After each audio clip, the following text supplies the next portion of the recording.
Good morning everyone, अस्सलाम वालेकुम। उम्मीद है आप सब खैरियत से होंगे। आज हम एक ऐसी चीज़ पढ़ने जा रहे हैं जो कि हम रोज़ अपनी लाइफ में देखते हैं पर शायद कभी उस तरह गौर नहीं किया। एज यू कैन सी, आज हम न्यूटन्स लॉज ऑफ मोशन पढ़ेंगे और स्पेसिफिक होकर कहें तो आज हम Newton's first law of motion और इनर्शिया को डिकोड करेंगे। It is a common observation that a force is required to move or to stop a body. A book placed on a table remains there unless a force is applied to move it.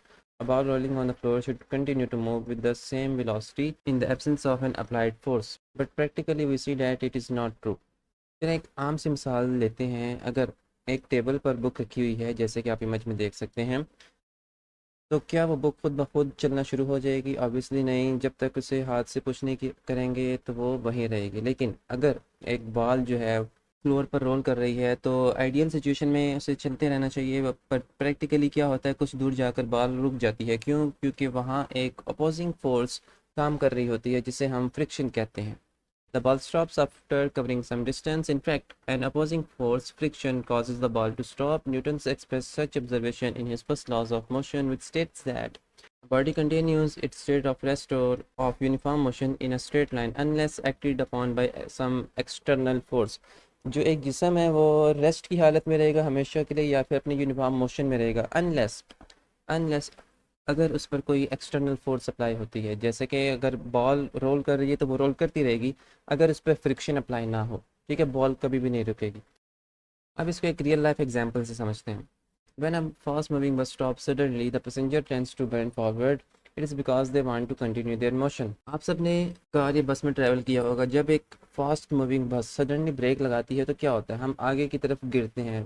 We tend to bend forward. क्यों? क्योंकि हमारी body बस के साथ motion में थी और वो उस मोशन को कंटिन्यू रखना चाहती है। On the other hand, when the bus starts moving quickly from the rest, the passenger are pushed back against the seat. और जब सिमिलरली जब रुकी हुई बस एकदम से स्टार्ट होती है तो हम पीछे की तरफ पुश होते हैं, बिकॉज हमारी बॉडी रेस्ट की स्टेट में थी और वो रेस्ट में ही रहना चाहती है। This time the tendency of passenger is to retain their state of rest. According to the first law of motion, a bus moving on the road should continue its motion without any force exerted by the engine. But practically we see that if engine stops working, the bus comes to the rest after covering some distance. It is because of the friction between the tires of the bus and the road.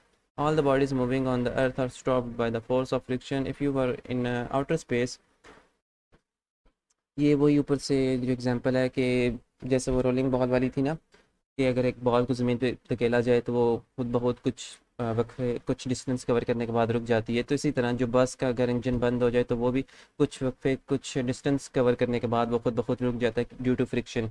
सो उसके बाद हमारे पास जो next example आती है और इसमें ये बताया गया है कि all the bodies moving on the earth, ज़मीन के ऊपर जितनी भी बॉडीज़ जो मूव कर रही होती हैं, are stopped by the force of friction. वो फ्रिक्शन की फोर्स की वजह से रुक जाती हैं। If you were in outer space or throw an object away where no force is acted upon, the object would continue to move forever with constant velocity. अगर आप आउटर स्पेस में हो और कोई ऑब्जेक्ट को थ्रो करें तो जहाँ पे कोई भी फोर्स अप्लाई नहीं होती, ठीक है, तो ऑब्जेक्ट क्या करेगा? वो कंटिन्यू फॉर एवर मूव करता रहेगा एक कांस्टेंट वेलोसिटी के साथ। The first law of motion also provides another definition of force which is stated as follows. First law of motion हमें एक और फोर्स की डेफिनेशन प्रोवाइड करता है। Force is an agency which changes or tends to change the state of rest or of uniform motion of a body. In simple words, we can say that force causes acceleration. आसान लफ्ज़ों में हम कह सकते हैं कि जो force है वो एक्सेलरेशन पैदा करती है। सो ये दो डेफिनेशंस आपने लाजमी करनी है विद एग्जांपल्स। यहाँ से आपकी दो एग्जांपल्स हैं, एक आपकी बुक वाली एग्जांपल है, दूसरी एग्जांपल है आपकी रोलिंग बॉल वाली। अब आते हैं एक बहुत ही इंटरेस्टिंग प्रॉपर्टी पर जब जिसे हम इनर्शिया कहते हैं। इनर्शिया क्या है? The property of a body to maintain its states of rest और uniform motion in a straight line is called inertia. मतलब कि जो जिस्म है वो अगर अपनी रेस्ट की हालत में रहना चाहे या फिर अपनी यूनिफॉर्म मोशन की हालत में रहना चाहे इन स्ट्रेट लाइन, तो उसको इनर्शिया कहते हैं। जैसे कि वो एग्जांपल आपने देखी थी, जब आप रेस्ट की हालत में होते हो और गाड़ी अचानक से चलती है तो आपको पीछे की तरफ झटका लगता है। इसी तरह जब आप मोशन की हालत में बस तेज़ी से चल रही है और अचानक ब्रेक लगाई जाए तो बॉडी जो है वो आगे की तरफ मूव करती है। तो वो जो इफ़ेक्ट्स हैं वो इनर्शिया की मदद से होते हैं। इसी वजह से Newton's first law of motion को हम इनर्शिया भी कहते हैं।